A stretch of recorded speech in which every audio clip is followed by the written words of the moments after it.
लाहौर एक मरतबा फिर से दुनिया के सबसे ज्यादा फजाई आलूदगी वाले शहरों में पहले नंबर पर आ गया है। धुंध और स्मोक की वजह से मोटरवे को मुख्तलिफ मकामात से ट्रैफिक के लिए बंद कर दिया गया है। स्मॉग SOPs की खिलाफ वर्जी करने वालों के खिलाफ भी जिले इंतजामिया की कार्रवाइयां जारी हैं। इस पर हम बात करते हैं डॉन के रिपोर्टर मोहम्मद कुर्बान से। कुर्बान, ये हमें बताइए कि स्मॉग पर काबू पाने के लिए क्या इकदाम उठाए जा रहे हैं और जो लॉकडाउन नाफिज किया गया है, अवाम किस हद तक ताउन कर रहे हैं इंतजामिया के साथ?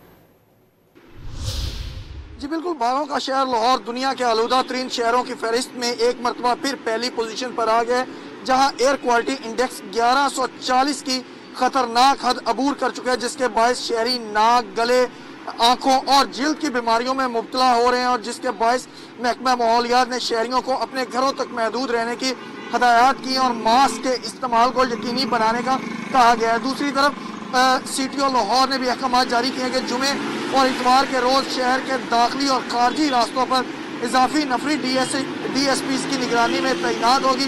12 दाखिली रास्तों पर और हैवी ट्रैफिक के दाखिले पर पाबंदी आयद की जाएगी। दूसरी तरफ महकमा मौसमियात का कहना है कि आइंदा 24 घंटे के दौरान लाहौर में मौसम खुश्क रहने का इम्कान है, जबकि मोटरवे को भी मुख्तलिफ मुकामात से स्मोक और फोग के बायस मुख्तलिफ मुकामात से मोटरवे पुलिस ने बंद कर दिया और ये ऐलान किया है कि किसी भी मुश्किल और मदद की सूरत में 130 हेल्पलाइन से मदद ली जा सकती है और शहरियों को कहा है कि सुबह 10 बजे से लेकर शाम 6 बजे तक सफ़र के लिए बेहतरीन औकात हैं और इन्हीं की पाबंदी की जाए। जी बहुत शुक्रिया, आप हमें अपडेट कर रहे थे।